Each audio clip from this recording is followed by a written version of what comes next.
Okay, welcome back everyone to Dungeons and Dragons, the Magpie's Roost Chronicles, or what have you. I am joined by, I believe, six or five, I can't count, a number of lovely players, some recurring, some new.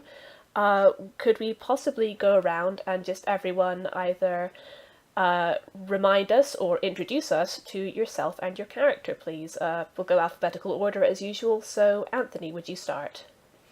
Hi, yeah, my character, Andrew. Last time where we left off, I ended up with a new companion. Other than that, I'm a character that's kind of learning his world. Once again, his history. He kind of lost his memory, so like everything he's experienced for the first time. So he has a neutral alignment for now, but I'm excited to grow with him. So And we'll you'd better see. believe that I'm going to be doing something with that amnesia at some point down the road. Of course. Alright, next alphabetically, I believe, is C. Would you like to introduce us to yourself and remind us who your character is? Hi, I'm C, and my character is Bobbee with two E's. He is a kitty, a druid kitty who can turn into a tabaxi. Yeah, that's basically it. He's just there to be cute, Awesome. And for pets, obviously. of course.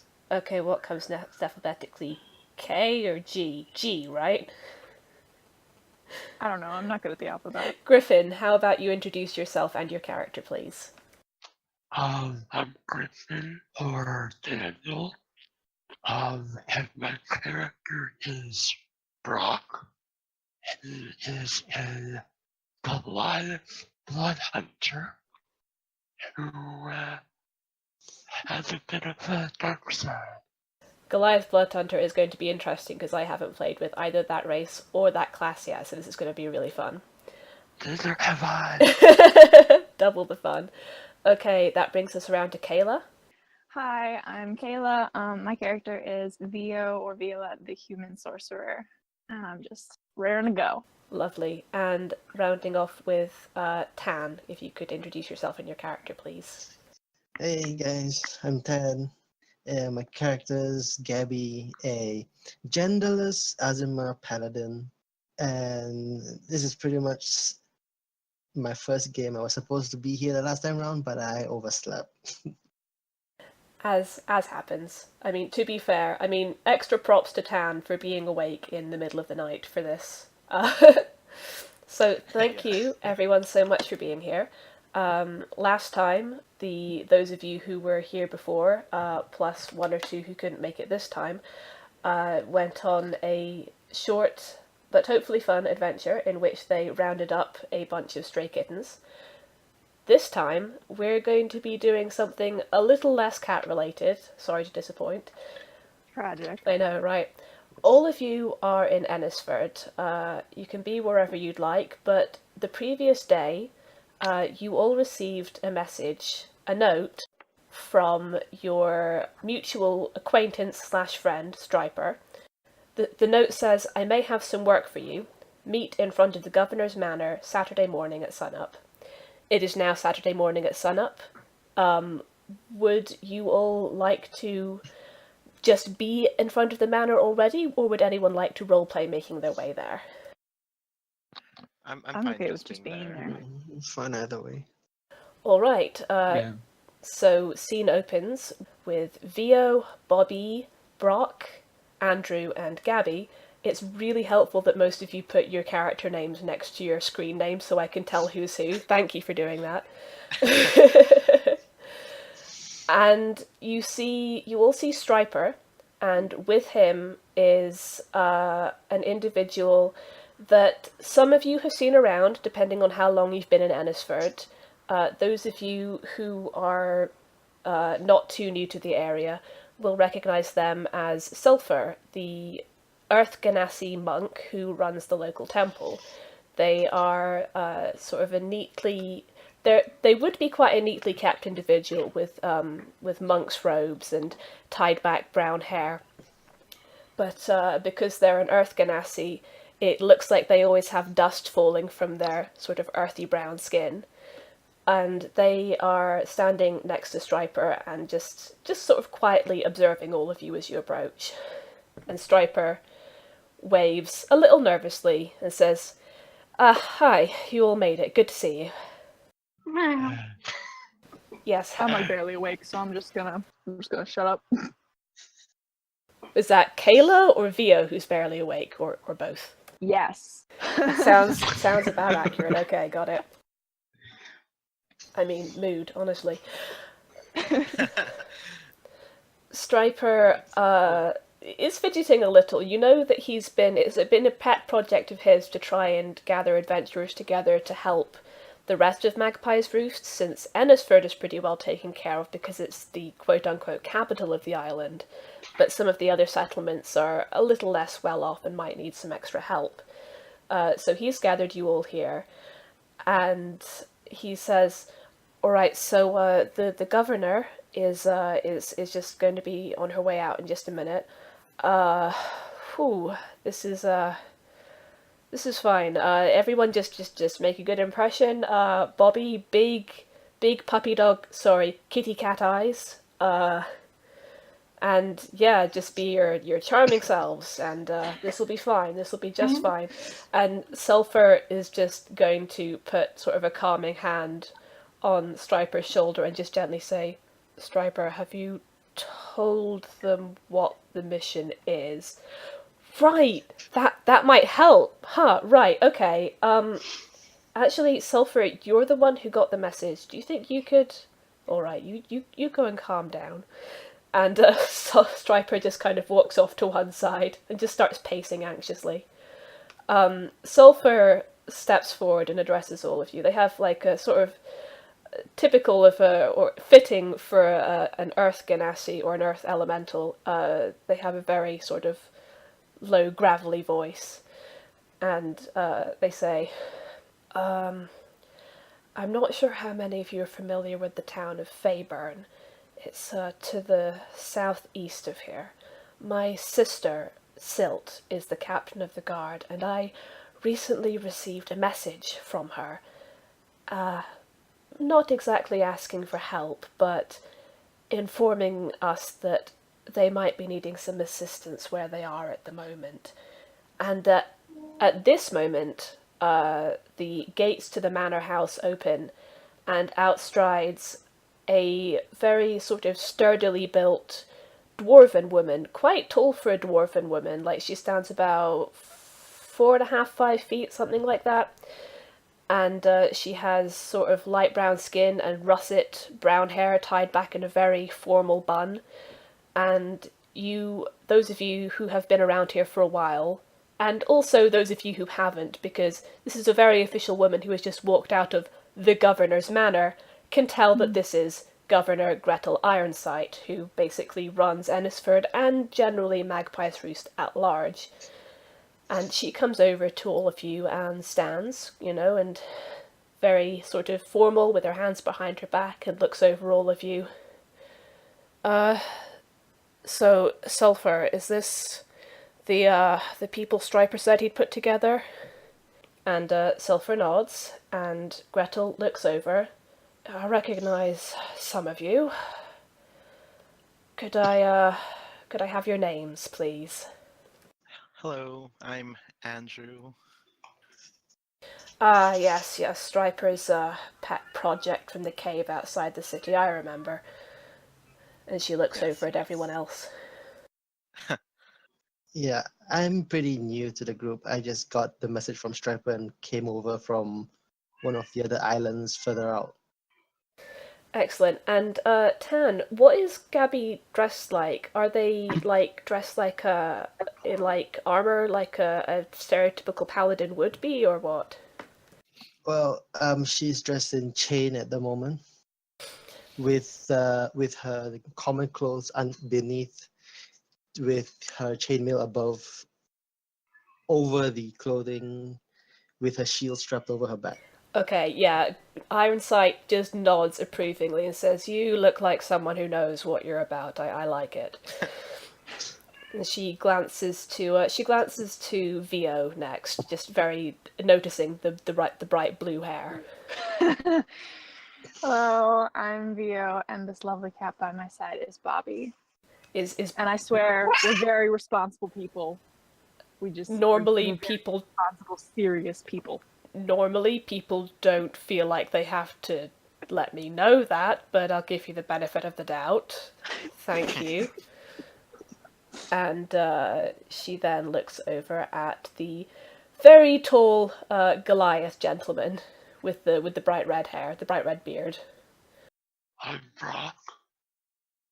Yes, you are.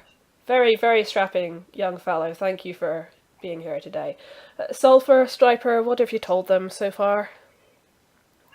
And Sulphur says, "Oh, I was just in the middle of explaining to them about what Silt had told us. Ah, yes, about the illness. Well, I hadn't quite gotten that far. Right, so basically, over in Fayburn, they're having some kind of problem with some kind of, I don't want to call it a plague, PR. That would just be a disaster. But it's some kind of illness that's going around. We don't know what's causing it. They don't know what's causing it. And we want to be able to send some help to them in the form of some medicine. We have medicine here. We have one of the best clinics in the island. We have one of the only clinics in the island, says Striper, but Gretel just waves him off. And so we have medicine that we can spare to send to Fayburn.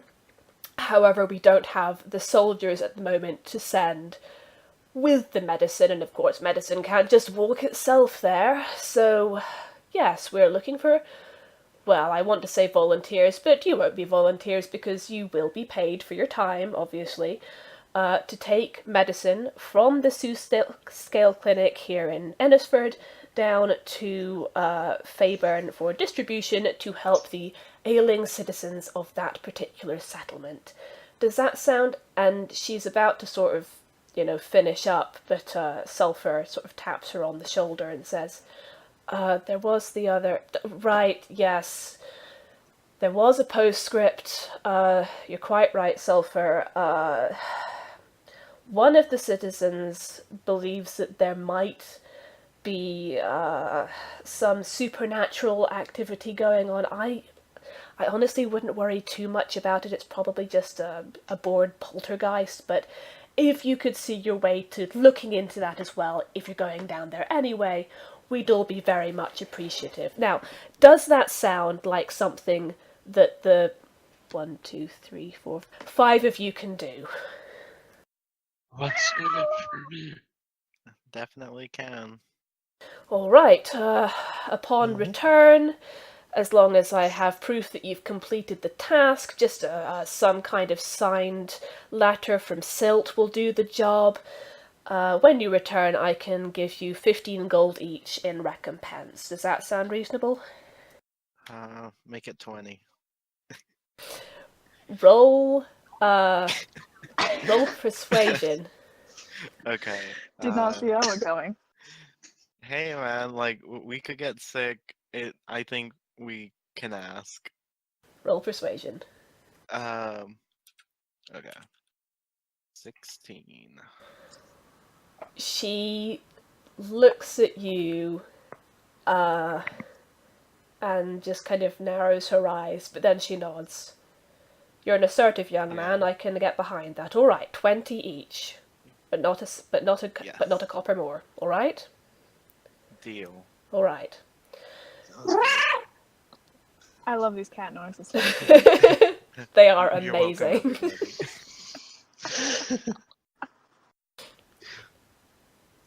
All right, Sulphur, Striper, can you take it from here? And the two of them nod. Striper a bit more nervously, and Ironsight nods curtly, spins on her heel, and marches back through the gates to her manor. And what was that, sorry? When she disappears, Yes? can I smack Andrew in the shoulder and go, dude, she could have skewered you for that? You can. I was ready to explain that we might need medicine for whatever illness we contract ourselves. Uh-huh. Then I believe you. I'd like to walk over to Striper and go, what's got you in such a strange attitude? You're like afraid or something.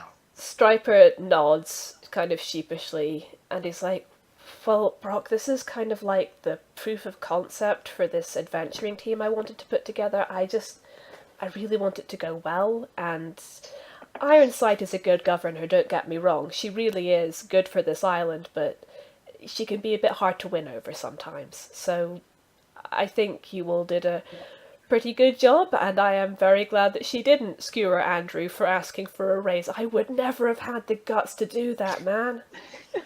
I wish I was a people person to read what everyone else is saying. You pick it up over You just time. need some practice. Yeah. Well, it worked out this time. I think Striper needs a hug, so I'm gonna go in for the hug. Yeah, Striper hugs back gratefully, just kind of pats you on the back. Meanwhile, Cedric the badger, the baby badger, is kind of nuzzling into Andrew's leg as if to say, my human is so clever. Aww. I pet him. I'm going to say, by the way, that you did manage to get Cedric fitted out with some adjustable leather armor, just so that he's kept safe. Oh yes, I forgot to put that in, but yeah, we'll just deduct it from my gold later. Don't worry about it, seriously. I'm gonna say that, like, the tanner heard what you did and sort of said, okay, you can have this for free. I don't do favors for people often, so don't expect this as a regularity, but I have a soft spot for Kayru, so, this one's on the house. Yes. Oh man, networking. Nice. But yes. Okay, so Sulfur kind of just going to explain to you that the medicine you all will need is over at the Sooth Scale Clinic, and if you don't already have your own transportation to get to Fayburn, you can go to Fleet Steeds, the stable, to look into getting either horses or horse and cart or what have you. I'd like to ask Sulfur what she's heard of the poltergeist. What, Sulfur's heard of the poltergeist? Okay. Yes. Sulfur is actually going to pull a letter out of their pocket and just kind of point to the postscript and show it to all of you if you want to see. And reads out, yes, Silt was saying that the local shepherd, Lyda Higgs, was very concerned about what she believed to be supernatural activity at one of the old houses. There isn't much more besides that. It looks like you'd actually have to go and talk to Lyda. Okay. I mean, poltergeists are definitely a problem. It could be that, it could be something else. There's all manner of spiritual activity that bleeds over into our plane of existence. It's hard to tell what exactly the problem is until you're there and can get a better read on it. Alright, well, let's get to potentially ghost busting. I'm ready to go. Striper nods. He kind of comes over, clasps Sulfur's hand to kind of give their hand a shake and sort of claps them on the shoulder and says thank you. Sulfur goes to head back off to the temple, and Striper says, all right, shall I take you all to the clinic? Yes. Okay. And he leads you there. When you get to Sooth Scale Clinic, which is just like maybe a street away, you are greeted by a very jovial dragonborn. Let me just actually check real quick. Here he is. So you see a red dragonborn, so basically like a dragon person with red scales. Sort of a bit on the short and portly side, very sort of convivial, and as soon as you arrive he throws open his arms and, you must be the adventurers that Governor Ironsight was sending to me today? That's us.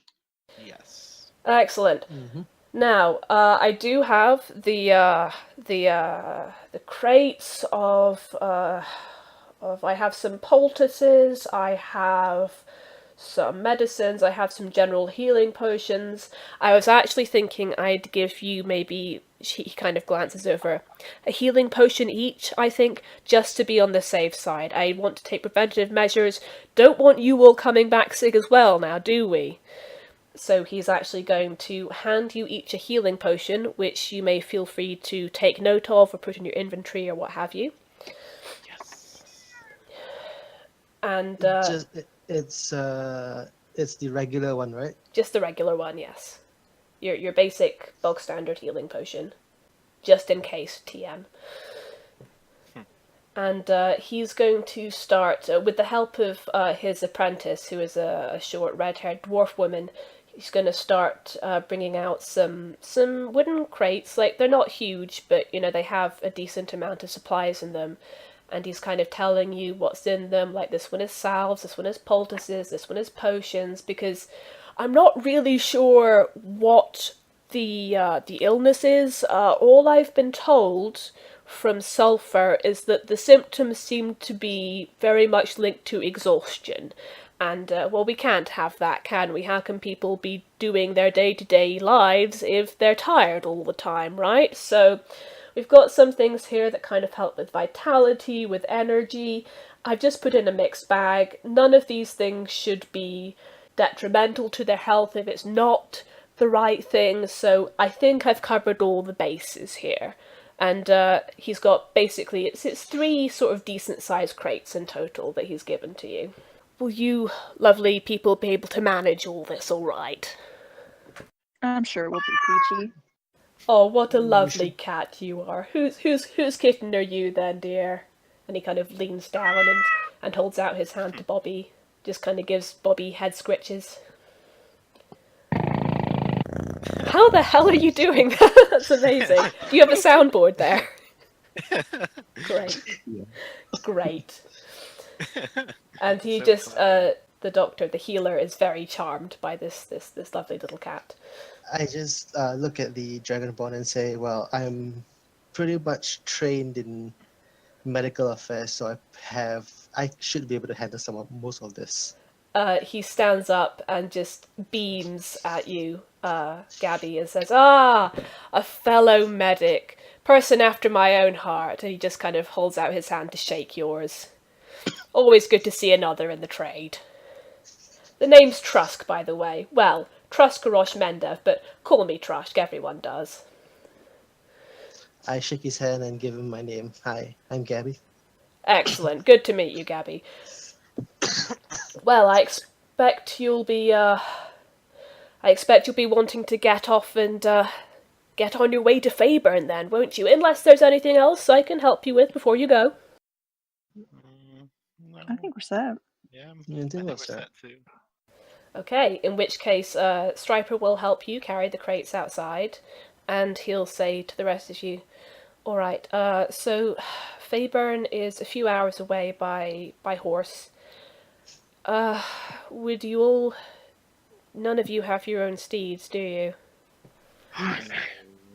Nope. No. I say we get a covered wagon, kick it old style. Covered wagon. We can do that. Follow me. Oh, nice. And he will lead you to Fleet Steeds, which is the stable. It's not a far walk. He seems to cheer up remarkably as you're... Like, he's been getting progressively less nervous, because it's like, okay, we're doing this now, this is okay. You get the feeling that talking to the governor was the main sort of hurdle he felt he had to get over today. And he just strides into the stable and goes, "Oi, Fleet! Customers for you!"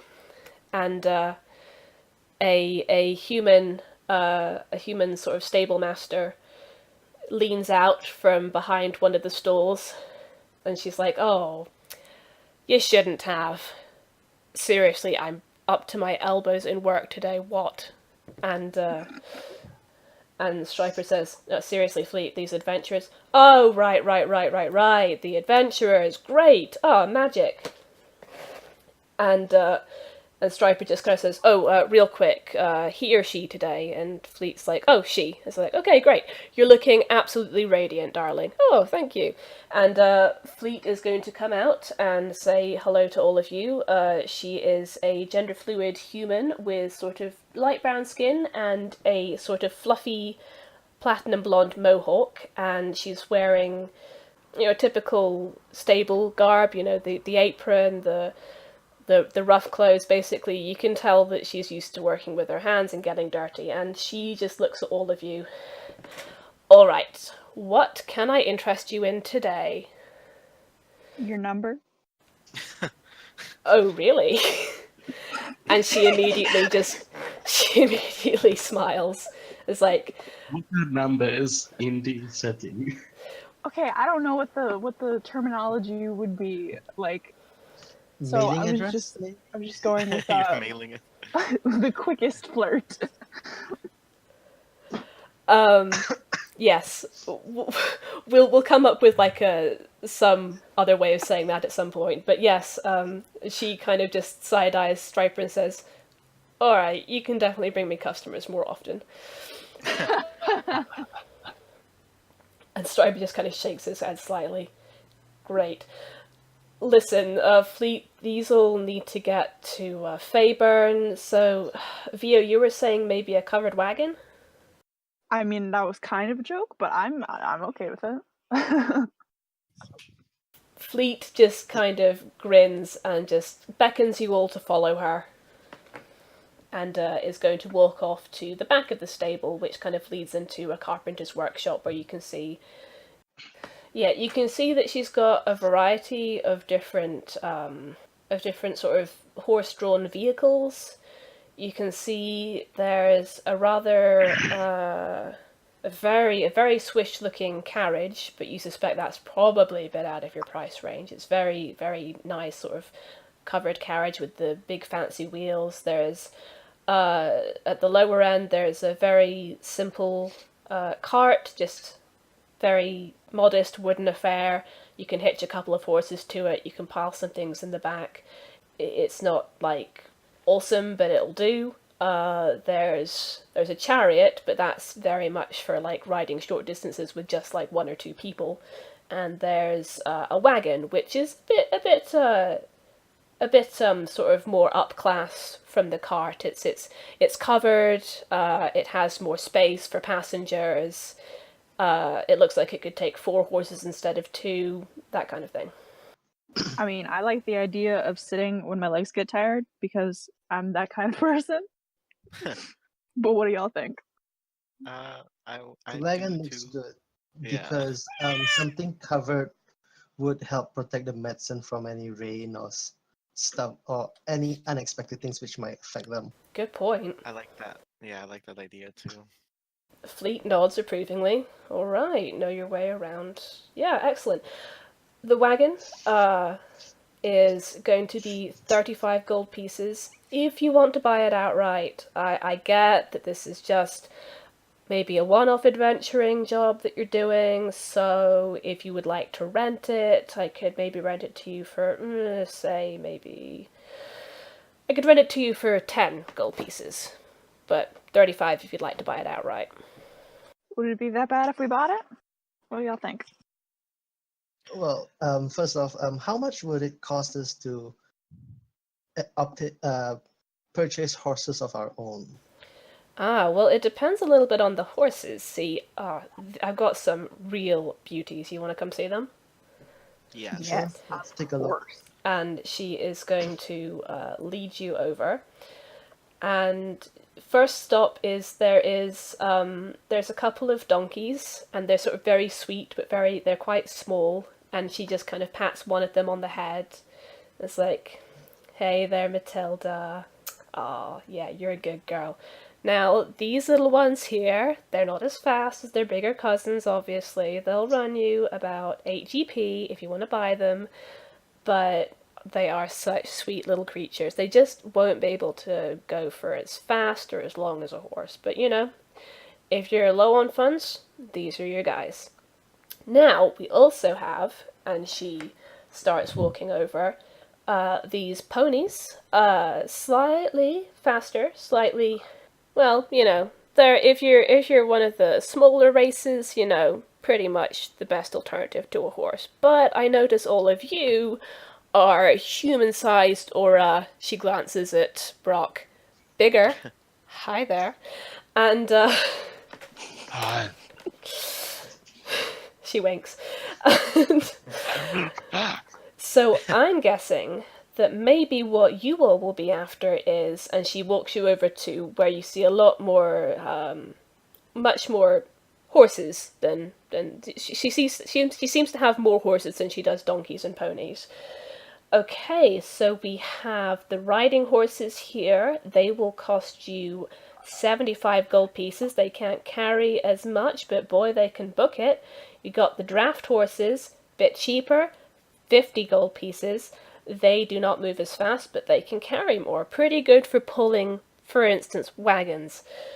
You've also got the war horses, but she kind of glances at you and pulls like kind of a grimace and says, I don't want to be rude, but you guys look like you're just starting out. You probably can't afford thunder at the moment. And there's this beautiful, sleek, grey horse that's both sleek and powerful, and she just pats him How on much? the haunch and says, he is my baby, and I will not let him go for less than 400 gold pieces, so I think you might have to come back to this one, sweetheart.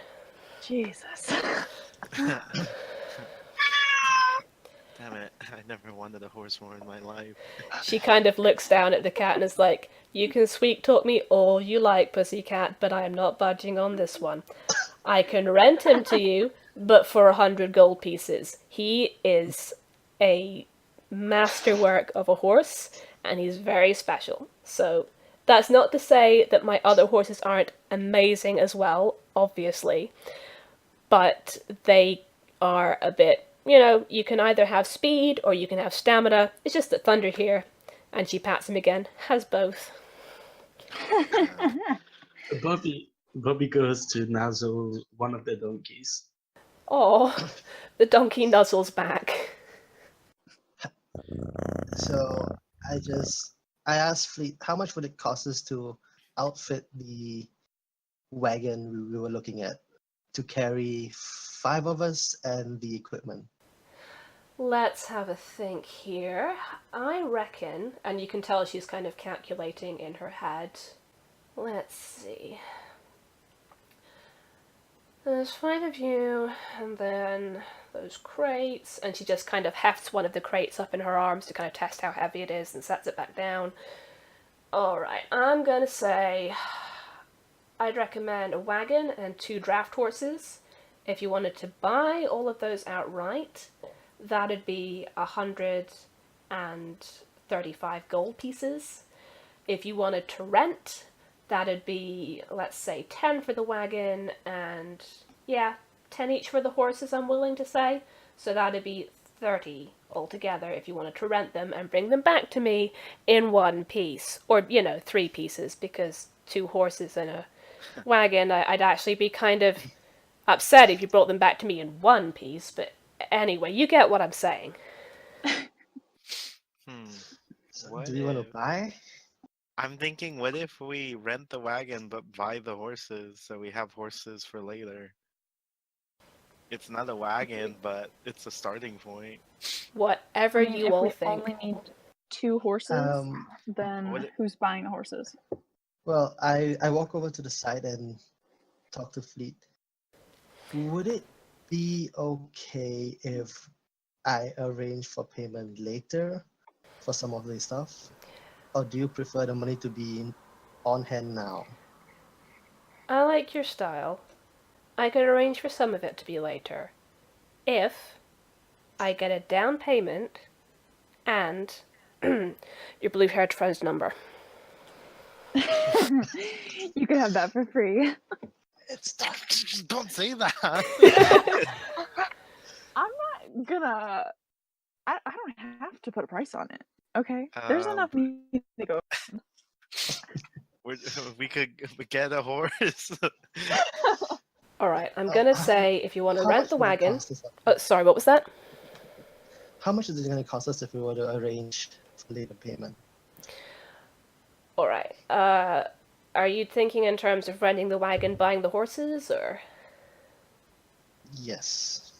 I'm think gonna that sounds say I'll need you to, pay the rent for the wagon, but if you want to put a down payment on the horses... I'm feeling generous, and Striper is a good friend of mine, although don't tell him I said that. I will say, give me 5 GP down for each of the horses, and you can have them and pay for the rest later.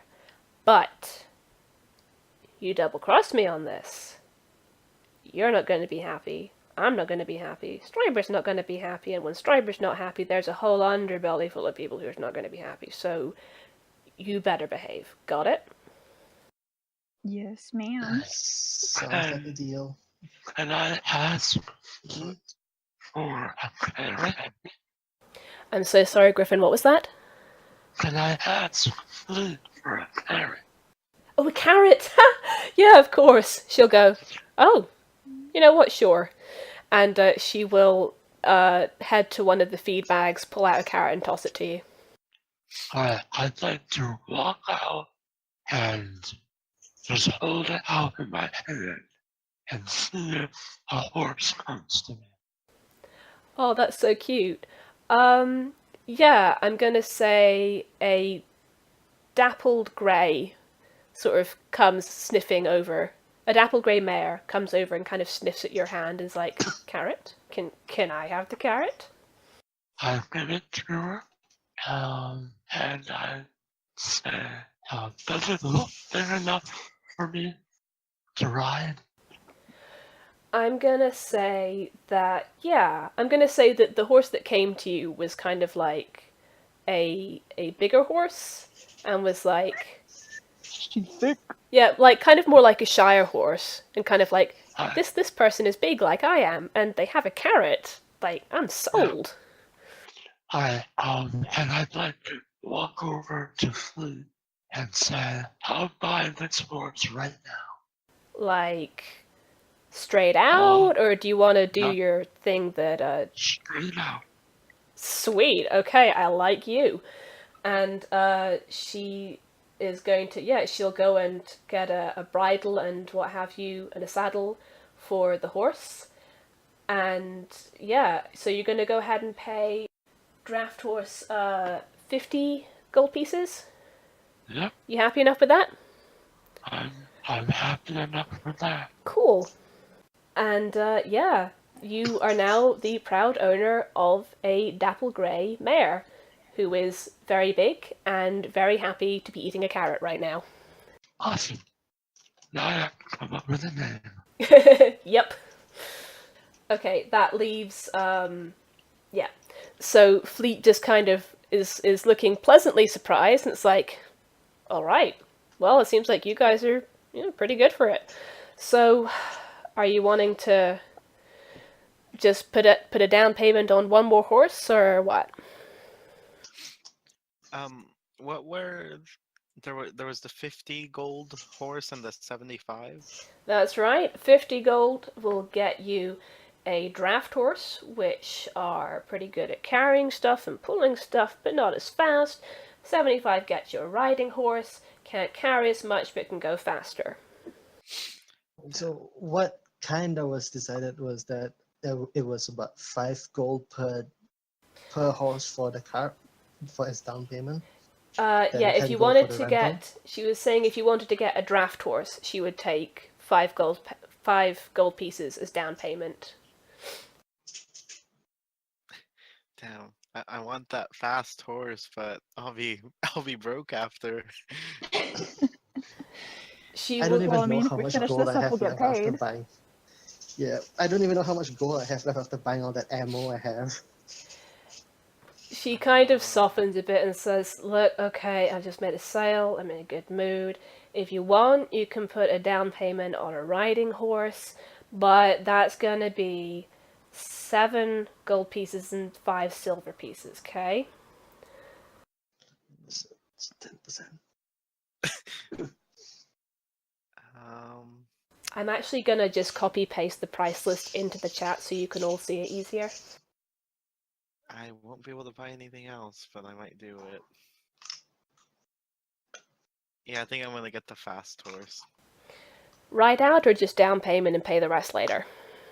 I'll pay the rest later once Striper gives me payment. Hey, I'm not paying you. It's coming out of the treasury. I mean, well, The governor. the Whatever. governor. Someone's the money's coming from somewhere. You know what I mean. I get you. Just, whoa. I'm not that rich. If I were, Thunder would be mine and not Fleet's. Oh, you speak like you can actually measure up to Thunder. Hey, I am... You know what? Yeah, no one can measure up to that horse. Alright, so yeah, I'll put a down payment for the riding horse, and that will be our second horse. Yes. Sorry, I got slightly distracted there, and I actually realized I posted the thing in the wrong thing. It's okay. Never mind. Right, yes, so you are now 7.5 gold down, and you have a riding horse. You can pick one that you like. Which ones are there? Let's say that there is a white and beige palomino. There is a sort of straw-coloured bay. There's you know how there are these different kind of horses in Skyrim depending on which hold you go to? Yeah. One of each of those. Okay. I'll just take whichever one's the friendliest. Okay, I'm gonna say you've got a nice sort of dark brown one with Yes. white socks, like kind of above the hooves, and a white muzzle. Kind of. Oh god, I just made the horse version of Nugget. I love it. I love it so much. And he Cedric comes loves it. over. He comes over and just kind of tries to eat your hair. Oh no! Quality. Don't do that. Okay. Is it a good idea to have both a riding horse and a draft horse hitched to the same wagon? You can slow the riding horse down, I'll say. Like, that's... The riding horse can go faster, but doesn't have to go faster, if that makes sense. Yeah, it's not like a default speed. Like, it will... I mean, I was gonna say, like, if it would be that bad, then I just get a draft horse of my own. It's up to you. Basically, you can get a draft horse, but the draft horse can be paired with the riding horse without any ill effect.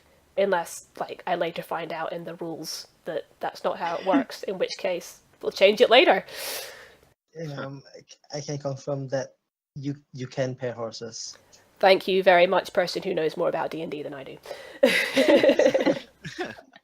Okay, so you have the brown stallion and the dappled grey mare, and you so you've paid for those. I'm going to trust that you've taken that money out of your inventory, or will do so, and that just leaves the wagon. The wagon. I say we rent it. If we really need it, we'll come back. Yeah, let's rent it. I don't need a wagon for yet. Yep, in which You case, don't really need one yet. renting the wagon just cost 10 GP. Alright, let's do it. And you know what, So- Striper Who's is... gonna pay for it? Sorry, what was that? Who's just talking to the guys. Who's gonna pay for it? We'll just split it Split 10 it. between all of us. It's what, 2 each? Yeah. Oh yeah, that's true. Are you all happy enough just taking 2 out of your wealth? Yeah. Yes. Yes, good. I need more notes section. I don't even know how much money I have, to be honest.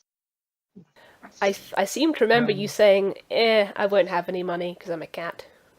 I'll cover you. That makes sense. That's a good point, though. I had forgotten that C did not particularly have money. I'll cover him. I mean, He's with me I anyways. don't even need horses because I'm the same speed and I can just run with Just them. going to run alongside the wagon. Good. Yeah. Also, I turn to Fleet and ask, do any of these horses get spooked by gunpowder that easily? Gunpowder. Wow, that's not something that comes up all that regularly, actually. But, no, she just kind of looks over at the two. The one that your Goliath friend has taken a liking to, she's pretty hardy. Like, she's one of the biggest ones here, so not much scares her. And then the brown one that that roguey fellow is hanging out with, yeah, like, maybe a little bit more easily scared than the Great Apple, but yeah, I think be careful is what I'd say. Don't try and don't use anything loud noises like right near them, because even the hardiest horse is going to get spooked. Like if there's a sound like thunder going off right in their ear, you know what I mean? Yeah. No I get fireworks it, show in the yeah. wagon. Got it. No, I mean So, fireworks would be great elsewhere, but whatever. But Fleet, if you do have, say, a riding horse which is more hardy, would you mind keeping one aside for me? Because I would probably buy it soon. Oh, all right. None of them jump out at me, but sometimes like people come through here and trade new horses, so I'll keep an eye out. Sure. Thank you. You got it. Well, if that's everything, and she's actually gonna, she's gonna bring out the wagon, she's gonna start hitching up the horses, and she's gonna say, "Oh, you're pretty much all set. If that's everything." Yeah. Yeah, I think that's all we need. All right. Well, you all come back safe, okay? Can do. And see you later. And she just kind of gives a quick glance to Vio, then just saunters off back into the workshop. Oh, I'll be back. Don't worry. Striper just kind of chuckles like, you two are incorrigible. Okay. Right, so you're all set. You got your wagon, your horses, your medical supplies. Wow, I feel like a mother just kind of bringing her little babies off to school and...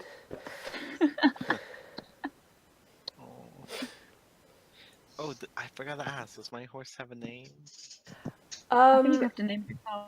I'm gonna say that, like, Fleet sort of had names for the horses, but, when they get a new owner, they sometimes get new names. Okay. But, like, if you would like, you can keep the name that the horse came with.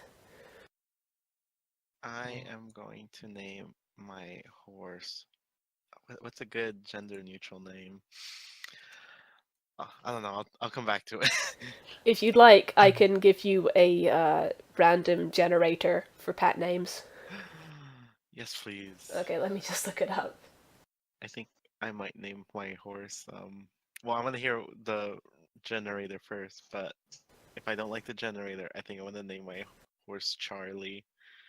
Oh, that's so cute. I Good name. know. My friend has a dog that looks like the horse described, and his name is Charlie. Oh, bless. Oh, one of the Horse. ones that's come up here is root beer. That's adorable. Oh, It's pure. I like that. I do like Sammy, but I'm gonna stick with Charlie. Charlie is a good name. Okay, cool. I'm gonna name mine Grog. Do you mind spelling that for me? Or, like, writing it in the chat? Grog, yes! Oh, you're a critter! Quality. I am a critter. Good! I approve. Grog can be a girl's name. This is fine. I love it. Totally. Totally. Definitely. Grog has no gender. Grog has no gender, it's absolutely true. That's amazing. Okay, so, well done. Welcome, Grog and Charlie, to the party. Long may you live. Dear God, please. Okay. You have your horses, you have your wagon, you have your medicine. You are free to depart at your leisure. I was probably thinking of having Striper stay in Ennisford for this, because I didn't think you'd want a NPC babysitting you, but it's up to you all. If you'd like Striper to come, he will, but it's up to you. I don't mind if he stays. Yeah, I don't mind if he stays behind either. Excellent. We're very serious and structured people. We can handle ourselves. Excellent. Striper is going to stay behind and just kind of make arrangements and make sure everything's fine at this end. Is there anything else that you all would like to do before heading out of town on the road to Fayburn? I brush against Striper and ask for some pets. Striper crouches down and gives you head scratches and back scratches. smiles. Griphen, were you saying something as well? I'd like to go buy some carrots. Carrots, yes, absolutely. You can head to the grocer, and I don't actually. Let me just check how much carrots cost real quick. Okay. Curses. No listing for carrot. Let's see if I can find something comparable. Here we go. Yeah, I'm just gonna say you can get a dozen carrots for 1 silver piece. Sounds like a plan. Apologies if that's unbalanced, I'm making this up on the fly. That's alright. I have carrots now. Hooray! Awesome. All the horses are now like, Brahck, you're our best friend. I heard you might have carrots, not that, like, that's influencing my opinion of you or anything. But have I mentioned how handsome you're looking today, Carrots? Now I want an AU of the horses. What was that, sorry, C? Now I want an AU, alternate universe of the horses. Oh god, good. Awesome. Okay, so we've had, yes. C, you've done a thing, Griphen has done a thing. Anthony, is there anything you'd like to do before leaving? No, I'm good to go. Cool, Me and Tan? Cedric and Charlie. Yep, we're good to go. And Kayla, anything you'd like to do? I'm gonna just give Striper a hug goodbye, and I'm ready to go. And Striper just kind of hugs you and says, okay, stay safe. Will do. Cool, so what time is it now? We're about 1 hour in. So this might, depending on how far we get, this might end up being a 2-parter, just depending on how much we get through. But let's just push on and see how far we go. Yay. Okay, so you are basically following this well-trodden road known as the Shepherd's Way. It leads from Ennisford to Fayburn, and it kind of goes along from north to northeast, and there's a kind of, on the left side of you as you're travelling, there's a river, the River Rint, that kind of goes along beside you, so there's the nice sort of babbling of water as you're going along, and the air is quite crisp, the sun's quite bright, but it's not too warm, and there's not really anything particularly notable that's happening, unless there's anything that... Is there anything that you'd like to do while you're on the road? The journey takes... how much does that take? I think I said earlier it was a few hours. It's actually closer to maybe 6 to 8. Like, depending on how fast you go. It's not exactly like just down the road, but... So you're travelling for a decent number of hours, basically. And if there's anything you'd like to do on the road, just speak up. Season is it? I just pull out my deck of cards and play with everyone. Aw, that's so cute. Awesome. Yes, it's spring is the season that we're in. And, I should have asked, actually. So the two, so Grog and Charlie are obviously hitched up and pulling the cart. Who is driving? Like, who's steering the horses? He's I gonna want drive to Tsunami. train. I'll drive. Brock will drive? Okay. Yeah. So Brock's driving. Andrew If it's is... springtime, then I'm flower watching it from the cart. Oh, you're looking at flowers? Yes. Oh, that's I so love flowers. sweet. Okay, good. I like it.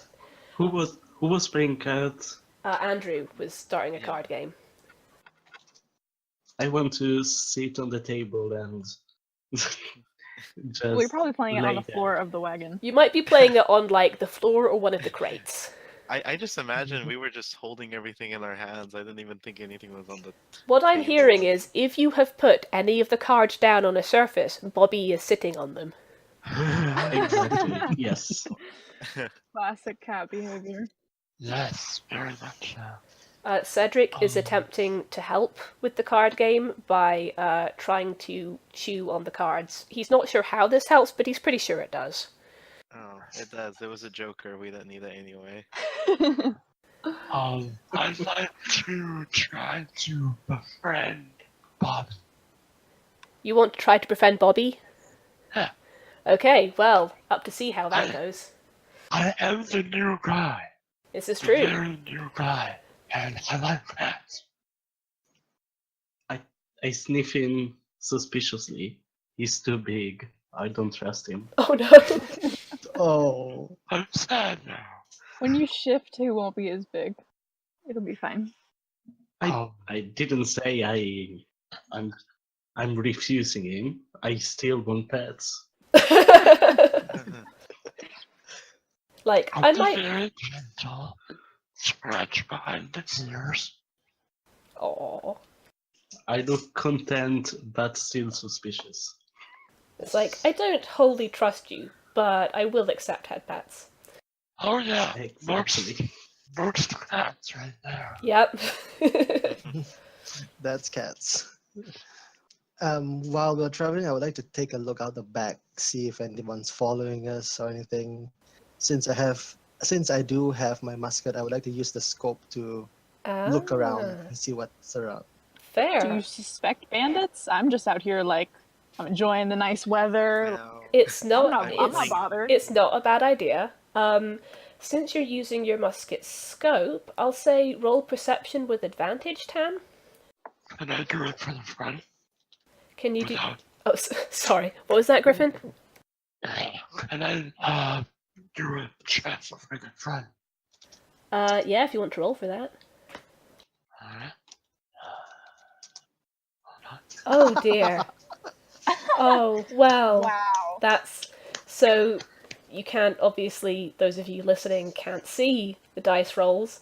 That was a 4 plus 1 equals 5, or a 3 plus 1 equals 4. So, you don't really see much, Gabby. It's kind of,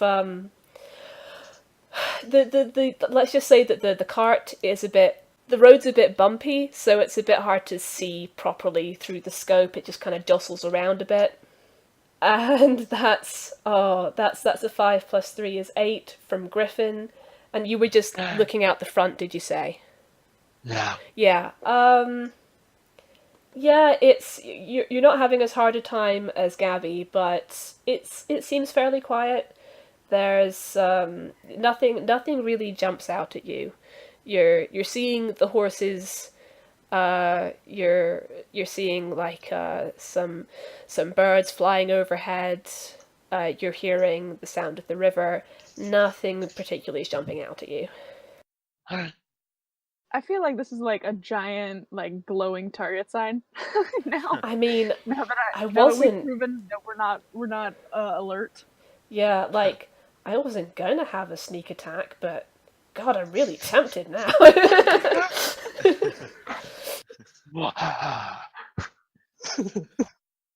Maybe I should do perception as well, since I'm also looking out of the cart. That's a good I'm point. You're looking scared. at the flowers. That's yeah. Go ahead and take a perception. While Vio's doing that, I pull out a pistol and ask Andrew. Andrew, do you know how to use one of these? I don't recall ever using one, but it just comes to me. I like it. Seems very familiar. You use it like a camera and point and shoot. You point it and you shoot it. If anything happens, I want you to hold on to this. Alright. I pass my spare pistol to Andrew. Okay. Oh, excellent. And so I guess I'm gonna use that instead of my short sword. It's up to you what you use. It's a dex modifier if you have it. That's the thing. Basically, what Tan's given you is a ranged weapon, so now you have both ranged and melee attacks. Okay, cool. Okay, so then I will have both. Let me add it just so I could see the stats. Yeah, I'll take mine out since I passed it to him. Okay. Pistol. I already just like holding it. Here's 10 rounds of ammunition as well, Oh, just sick. in case you need it. Thank you so much. You're so generous. We're gonna be good friends. Yes, so Violette has rolled significantly better, so yay for that. I'm trying to think if there's anything special I can tell you. I'm gonna say that you're looking specifically for flowers, but you're also keeping an eye out in general. You can see that on the road, or rather on the verge next to the road where it's more grassy, that there's a lot of heather growing, and it looks very pretty. It's sort of in pinks and purples and blues, and it's very nice to look at. And you can take a look around, and you can see that there's some other hoof marks and footprints and sort of wheel ruts in the road, but they don't look recent. You can tell that this road is quite decently well used, but as far as you can tell, Violet, with your pretty good perception check, you all seem to be the only travelers on the road at the moment. Dope. So unless there's anything else anyone would like to do on the journey, the rest of it will pass pretty much without incident until you get to Fayburn. Yeah, we have a sing-along Okay. around the 6th-hour mark, though. Singing Venga Bus. Yes, I would like to point out, I forgot to say so earlier, but Dan couldn't make it today, so he said that Dwayne, the Furbolg, is not here today because he has gone to see a Vengabolgs concert. that popular group of that popular troupe of minstrels, the Vengabolgs. So yes. So we're singing along in his honor. Yeah. Absolutely. Just imagine we're singing it, but it's gonna get cut when we publish it because of YouTube. Yes, Don't sing totally. it too well, or else you will flag up the copyright algorithm. Okay, if you all are happy enough, are you okay to arrive in Fayburn? Yes. Yep. Okay, I'm gonna say, say about... I'll say, if you maybe took breaks on the road so that, you're not just on the road the whole time. I'm sure someone would have needed a bathroom break at some point. You get there at about... Sorry, I am doing the math in my head and it's not working. Okay, we'll say that it's sort of mid to late afternoon by the time you arrive. And Fayburn it's much smaller than Ennisford. Ennisford isn't like a huge town, like in terms of some of the sizes of cities you get, but it's quite big for Magpie's Roost, and it's one of the cities with quite well-built structures and like a stone wall around the outside for protection. When you look at Fayburn as you approach it, it's much more modest, much more stone and wood houses, thatched roofs, and there is a wall sort of protecting the settlement, but it's made of wood rather than stone. So it's just a bit more small and a bit more modest than Ennisford is. Are you doing anything particular as you approach? No, I'm pretty calm. I'm not too suspicious of anything. I figured they kind of expecting our arrival. I would like to use one charge of divine sense to see if there are any fiends, celestial, or undead within 60 feet of where we are. Interesting. I have a question then. Would a lichen count as a fiend? Which one? Would a lichen? Oh, a Like a lichen! Oh, Yeah, that's a good point. that's kind of what I am, but y'all don't know that. No, you That's don't. No, what I we am. don't know that. Okay, let me just look up, because I'm going to need to check this. So remind me again, you are checking for celestial, fiend... Undead and undead. Celestial, fiend, and undead. Oh, okay. And is there a radius for that? 60 feet, not behind full cover. 60 feet.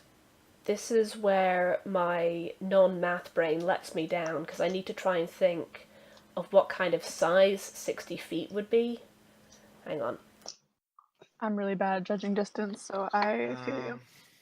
Let's say about 6 to 7 cars long. Oh, that Yeah, that helps. seems- Okay, that yeah, that helps. seems Thank about you. right. 6 to 7 cars. Okay, that helps a lot, thanks. Okay, let me just look up a few things and see if you detect anything. I'm so happy I get to edit all the long silences out of this later. Alright. What's Editor, an it's awkward fun. silence? We've never heard of that. The presence of strong evil registers on your senses as an obnoxious odor. You detect any celestial fiend or undead within 60 feet that is not behind total cover. You know the type of what it is, but do not know the exact identity of it. You also know the exact location of it. Duly noted. Thank you very much. Within the same radius, you also detect the presence of any place or object that has been consecrated or desecrated with a hallow spell. Okay. I think that's black magic also. Yeah. Like, if magic has been used, or Black magic. what kind? Is that like necromancy? No. Along that line. Necromancy, blood magic, that line, more Well, dark if it's blood spells. magic, then I'm sure. Oh. That bad juju. My sword is basically created with blood magic. Yeah. Okay, I'm going to just have to ask straight up. Do tieflings count as fiends in this setting? Does anyone know? I don't know, man. There is a forum which is discussing, can paladins sense a tiefling? Do they have an answer? I'm looking through it. No, tiefling traits do not say anything about making the character a fiend in any way. Okay, so no to tiefling. They are descendants of fiends, but they are not labeled as fiends. Excellent. Okay, that clears that up because spoilers, you're going to meet a tiefling in a second. Because as you're arriving, and I will get back to you, Tan, don't worry. As you're arriving, you can see, in addition to the wall, there's also a watchtower kind of set up just to one side of the road, just right on the edge of the village. And you can see a figure, and you're close enough that you can see that it is a tiefling. They have horns and blue skin, and they immediately start climbing down the watchtower ladder as you approach. And because of the exact nature of the spell and my limited knowledge of D&D, Tan, I'm going to say you cannot detect anything fiend, celestial, or undead per se, but Okay. you get the sense that there is some undead activity. Like, you cannot sense an undead creature within 60 feet, but you feel the traces of one.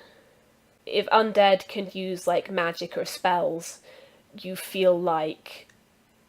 It's like someone undead has left their fingerprints on something.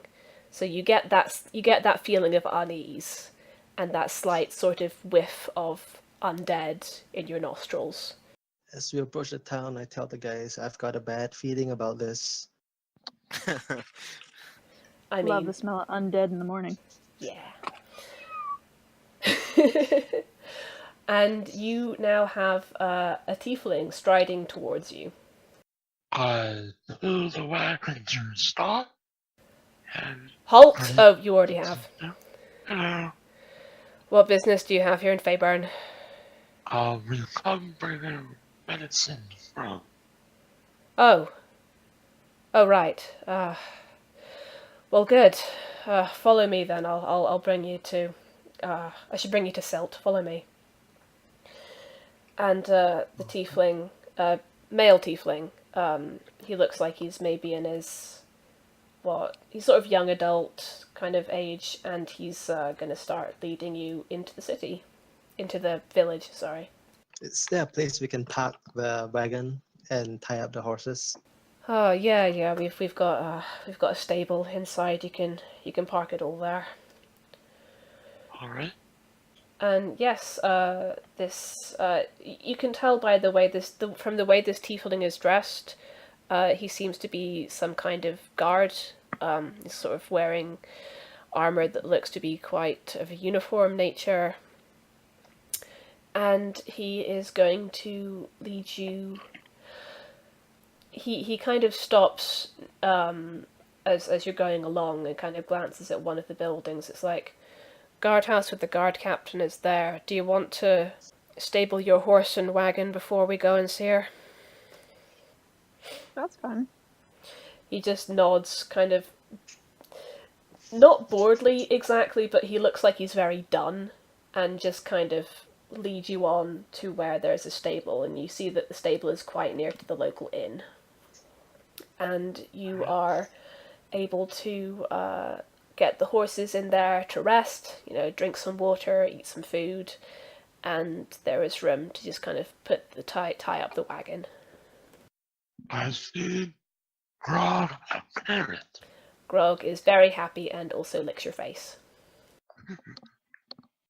I guess we'll unload the cart and bring it to Silk then. I think we should wait until we talk with them and then maybe unload. Leaving Go ahead. Leaving medicine unattended would not be a good idea.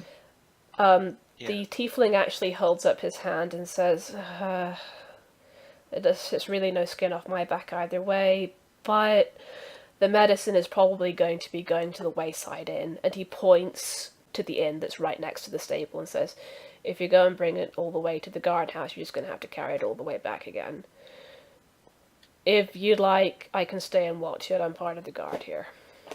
I'll stay and watch. Yeah? Alright then. The rest of you, want to follow me? Meet the captain? Alright. And let's go. I also stay because I don't trust him. Okay, so Bobbee and Brahck are staying and looking after the medicine in the wagon, and the tiefling is going to lead the other three of you to the guard barracks, the guardhouse. And when you arrive, he just kind of raps on the door. Captain, there's people here, medicine. And the door opens and you see an Earth Ganassi woman who does, you notice the family resemblance to Sulfur. And she just kind of fixes the tiefling with sort of a half frown and says, "You're charming as ever, nobody." Can I get back to my watch? Yes, sorry, thank you, on you go. And he just stalks back off to the watchtower. Sorry about Scout Nobody, he's not been feeling well lately. I'm Captain Silt. Were you sent from Ennisford? My sibling got my message? Yes. Oh, good. How is Sulfur? Are they okay? As far as I saw. Alright, why don't you come in? And she sort of steps to one side. You notice that she's also wearing the same kind of uniform that Scout Nobody was, but with a little cape, to kind of designate her as the captain. And as I said, she looked quite similar to Sulfur, sort of muscular build, dusky brown skin. Looks like she has dusk coming off of her. She also has very dark, sparkling black eyes, and what looks like a scar or a fissure running from her forehead down to her jaw, like going diagonally across her face. And it's almost like a fissure in the earth, because you can kind of see it kind of glows a slightly yellowy orange golden colour, as if someone's just kind of... Oh, that's cool. Yeah. So she stands to one side and lets do all three go in, or? I would say yeah. Did my sibling only send three of you? No, we have No. other people on There's on two watch. guarding our cart right now. Oh, good, I'm glad to hear it. Not that I expected the roads to be teeming with bandits, but you understand medicine is a valuable commodity. You want to make sure that it's not going to be, Absolutely. Well, I'm glad you all made it here safely. Did you have any trouble on the road? No, it was pretty good, smooth. Right. Well, as I say, thank you for coming. I'm Captain Silt. You met Scout Nobody.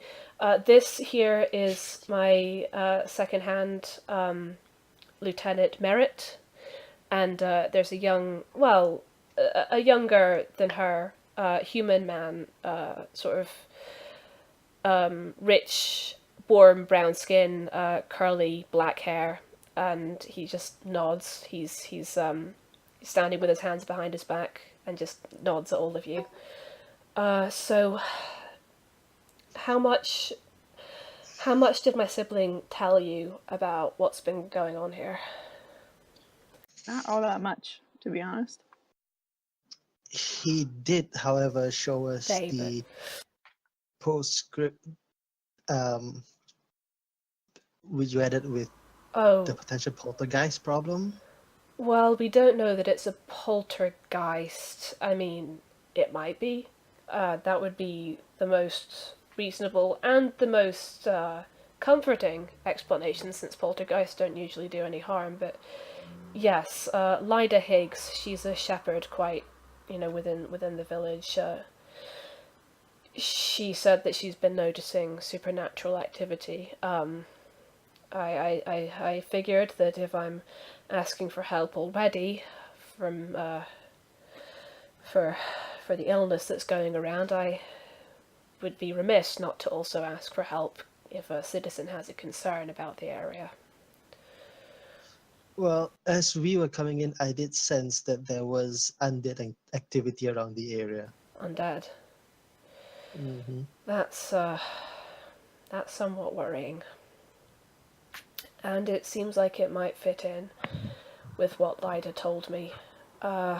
I would recommend that you speak with her at some point, but could I ask you to assist me in distributing the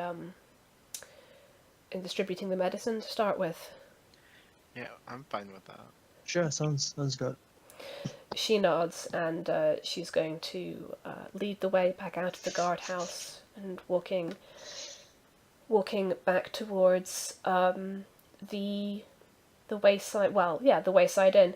Flashing back to Bobbee and Brahck for a second. While you're there, you do see a dragonborn woman, green dragonborn woman, sort of stepping out of the inn, and she quite quickly notices the new arrivals, and she waves over to you. Hello there. Hi. I get tense. Brings you to Fayburn. She's walking over. Business. Business. You weren't sent from Ennisford by any chance, were you?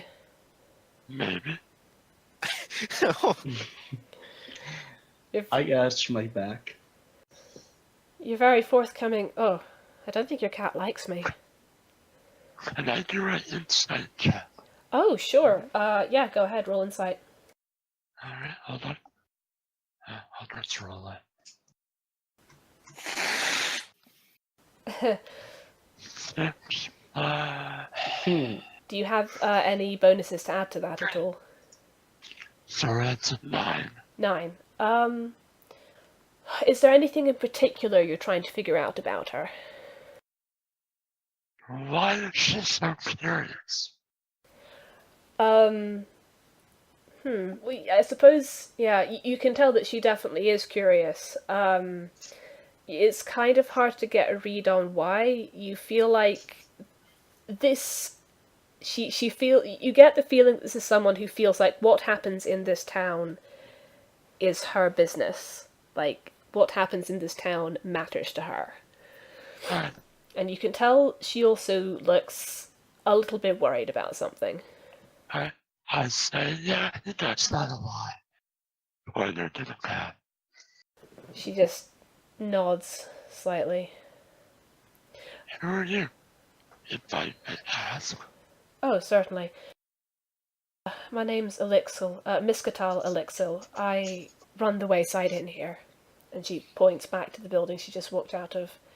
I was hoping to expect a delivery from out of town today. Alright. At this point, you find yourself joined by two people you don't recognize in guard uniforms, and the rest of your party. So, Violette, Gabby, and Andrew, you have all arrived back passing the stables with Captain Silt and Lieutenant Merritt.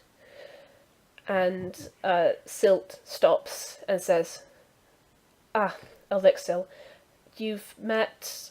are these the rest of your group?" She says to the three of you.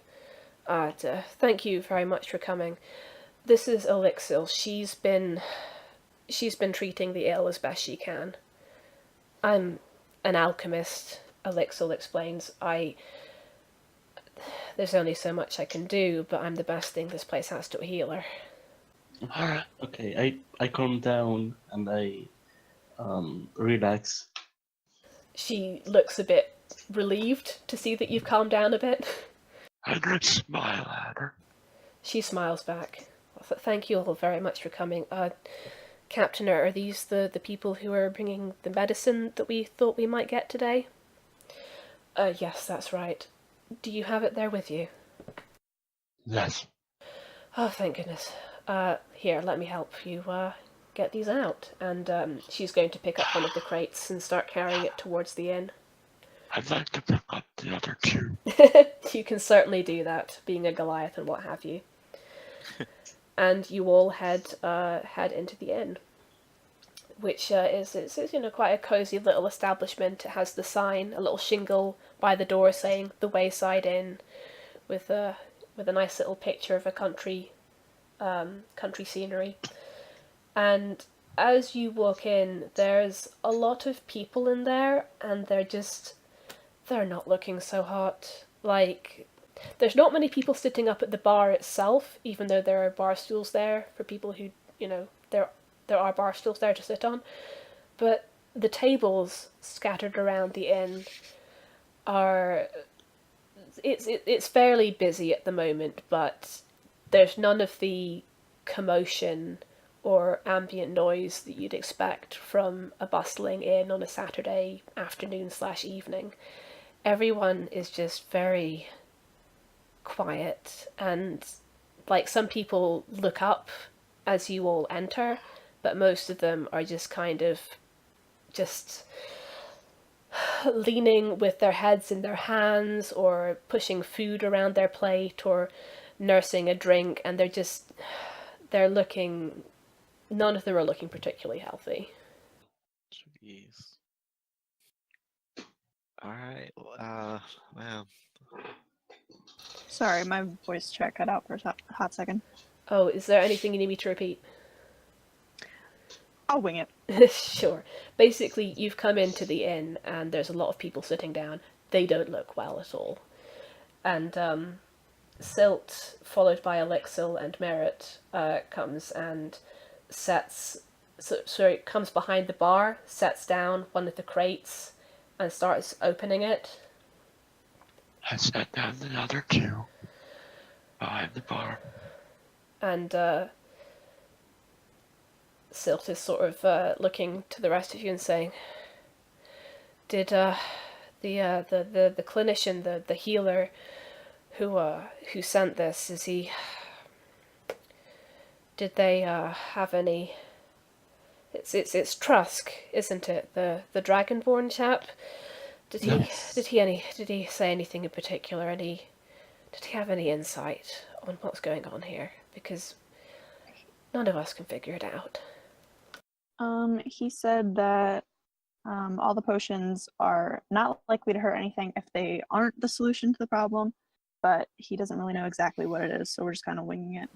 All right, that's fair enough. Elixir, what would you suggest? And yes, I beckon to the captain. Can I take a look at one of the slightly more severe patients? I do have training in medicine. Oh, you do? Oh, that's wonderful. Thank you. Elixir, what do you... Oh, for the more ill patients, a lot of them are, I want to say unofficially quarantined to their home, but that's not because we think it's contagious. We don't think it spreads by air or anything like that. In fact, we're not. We can only think of the ways in which it doesn't spread. We can't think of how it does.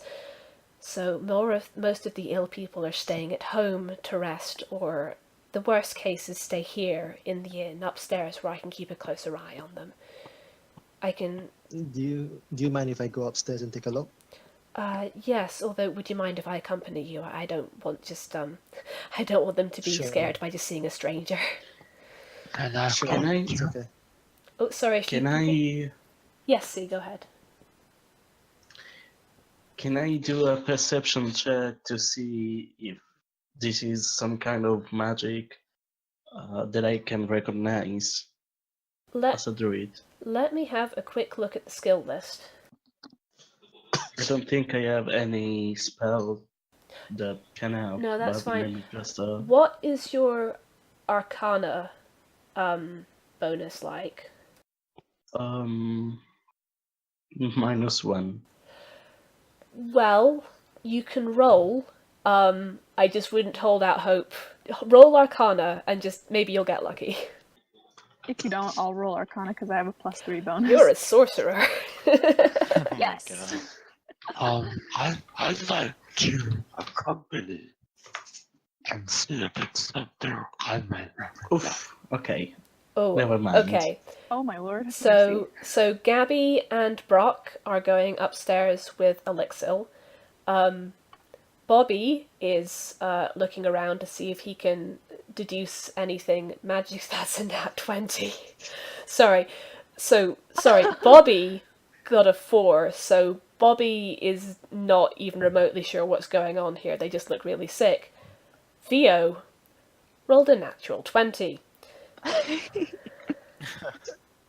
Theo, you know what? I'm gonna send you a DM. I'm gonna secret what you find out. Oh, nope. Whispers! Oh, the Passing whispers! notes with the DM. We just win the game. I don't think that's how it works. No, It's another 20. you need 3 in a That's row to amazing. do that. 3 in a row. Oh, spot on. Sended. Ooh. Oh dear. What do I do with this information? Well, at the moment, you are still there with Bobbee, Andrew, and...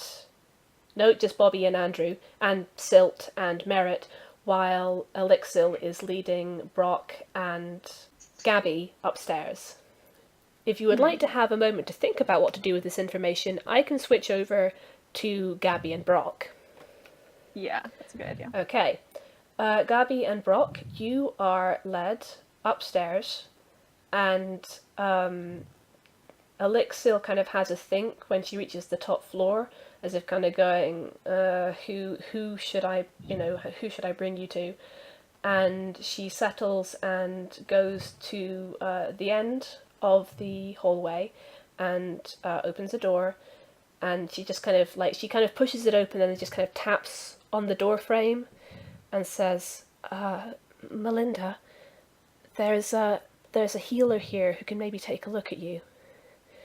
And you can kind of hear someone murmuring, and she nods, and she says, all right, you can go in. Just, nothing to... Don't be... Yes, just be careful with her. Sorry, I don't need to tell you that. I'm just... It's been a lot, you know, these past couple of months. And she opens the door fully and steps inside and stands to one side to let you both in. So I'll do a medicine check on her. Yeah, go On ahead Melinda. and roll medicine. That is Decent. decent. That is decent.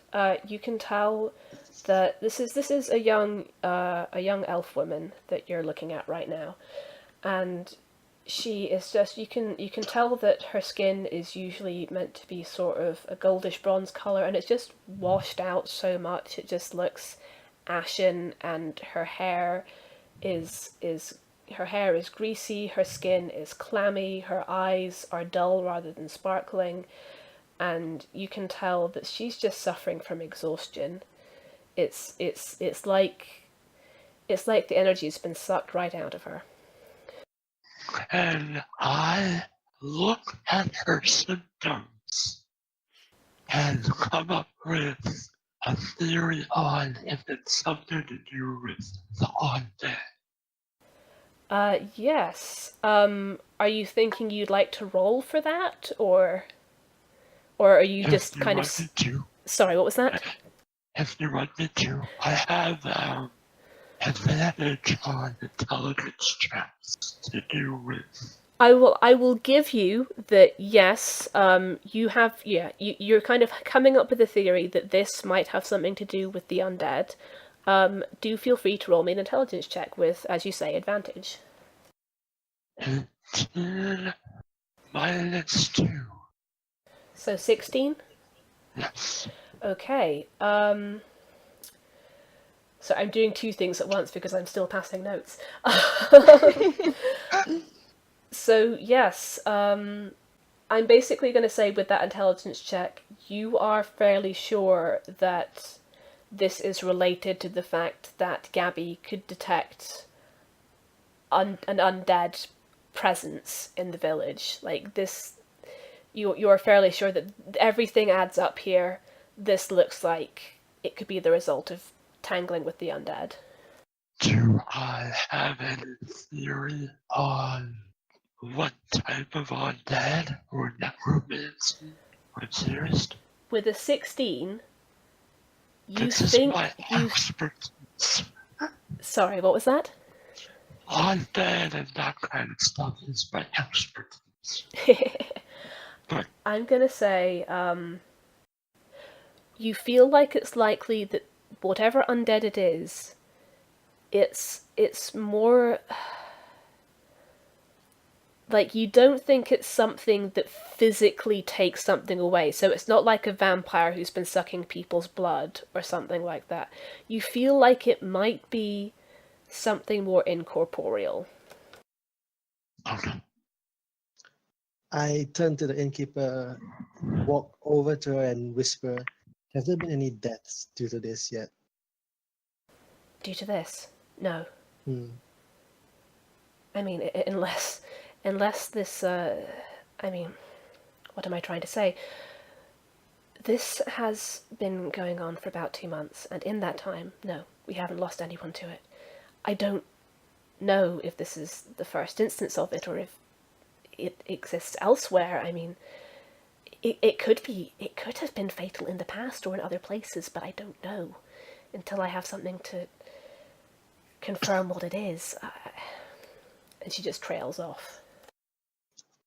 Anything odd happened prior to these happenings?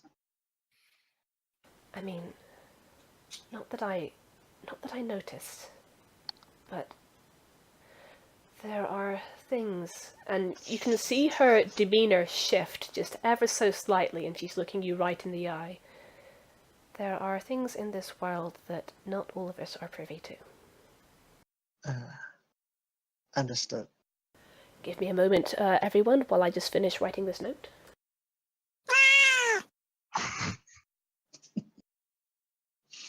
I love that. I love that soundboard. Me too.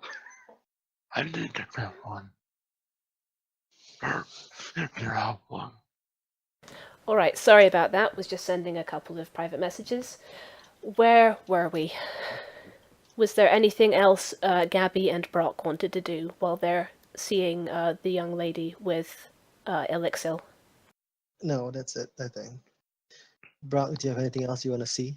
Look around. I typed something in the chat. Oh, I'm so sorry. Let me go and look. It's alright. It's alright. There were a few things. Do you get the idea that the fate of these people is tied to the fate of an undead creature? No. Not in that respect, no. Alright, thank you. That was it for me. Okay. Mhm. I'm noticing that it's getting close to the top of the hour, and I know that some people need to go and do other things. Would you all like to stop this in about 10 minutes and then pick up again another time? I don't mind if it's easier, but yeah, I just found out I could go for like another 30 minutes at least. But if it's easier just to end it at the hour, I'm fine with that. What do the rest of you think? Do you have any preferences between going for 10 minutes or going for 40? I'm not bothered either way. Yeah, It's not the bothered. same for me. Then what I'll do is I will just start looking for a convenient stopping point around about like between 10 and 40 minutes from now. Okay. Okay, it sounds fine. Back down in the tavern area of the inn, see Andrew, Vio, anything that you three would like to do? No, I don't. I'm just kind of observing everything as it happens. Fair. Do I get the sense that I can be infected if I touch them? If you touch them, um, roll medicine. Which is okay. Okay. Very good. No. You are quite sure from looking at them that this is not something that's passed from person to person. How many there are? Do you say how many? Yeah. In the bar, maybe about 24 people-ish. It's a decent-sized area. Oof. Okay, I just want to snuggle a few of them to make them feel better. Aww. You get one or two people who are just really not feeling up to any kind of physical interaction, but you do eventually find an older woman who is just quite glad to have something to cuddle, and she just lets you sit on her lap and just pets you gently. Oh, good kitty. This party is so pure. They are. So I put a chair by a table and ask, does anyone else have any idea what's going on? The symptoms the symptoms are physical. It's just exhaustion, but there's nothing medical about it. It's probably tied to supernatural as what was suspected in the letter originally.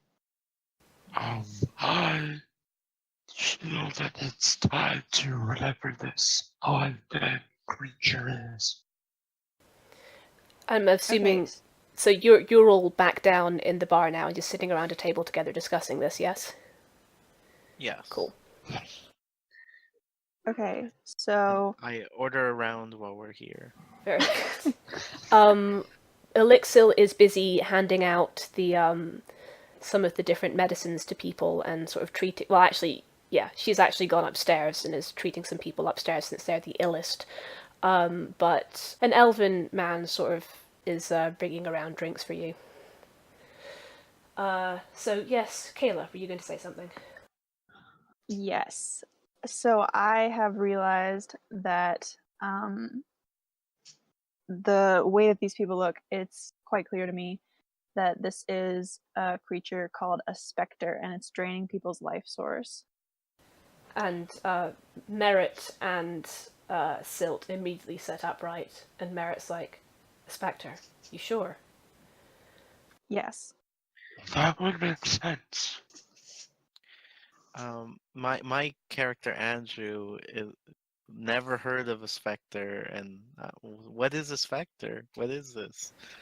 And Merritt kind of gets a pained look on his face.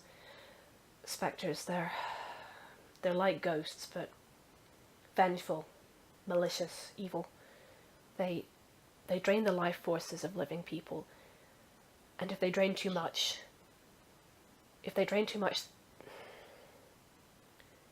they die. Jeez. Okay, since I'm a cat, can I sense for ghosts or something like that?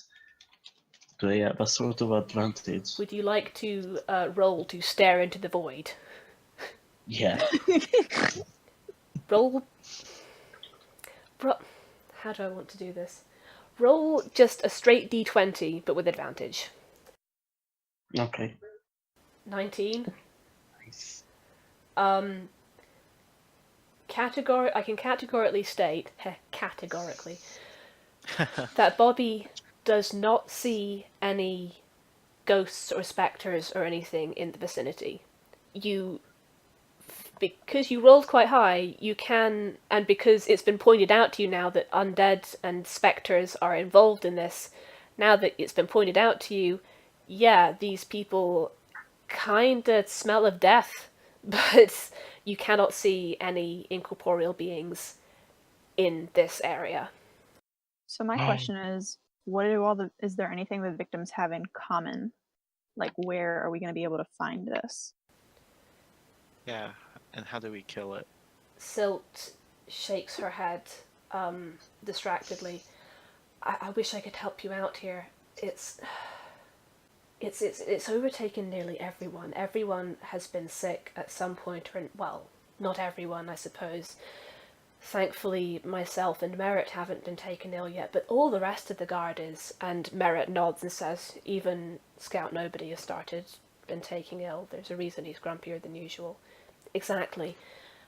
Honestly, the only people who haven't gotten sick seem to be, I don't know, the people who work at the inn, myself and Merritt, Lyda Higgs and her little sibling out in their shepherd's cottage.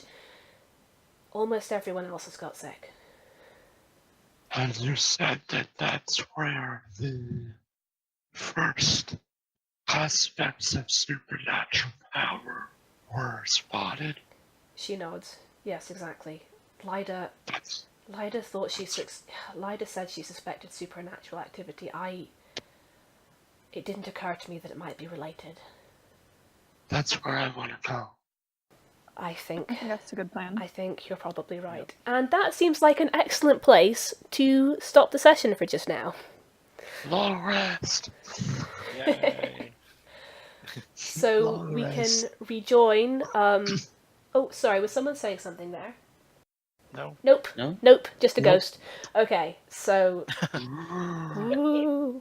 Thank you very much, everyone. I know that was a bit different from last time's session, so hope we're... Still good, though. Oh, Yeah, I liked it. I had okay, fun. good. It's perfect. Thank you. Okay, so we can sort out schedules and see when we can continue this. And so yes, hopefully join us next time when we go and speak to a shepherd and find out what's going on in a haunted house. Jeez. Until then, thank you very much, everyone, for joining me and being such wonderful players. And Thank you for being a wonderful DM. thank you. I know. Yes, thank you. And Mhm. thank you. you very much, everyone. Take care.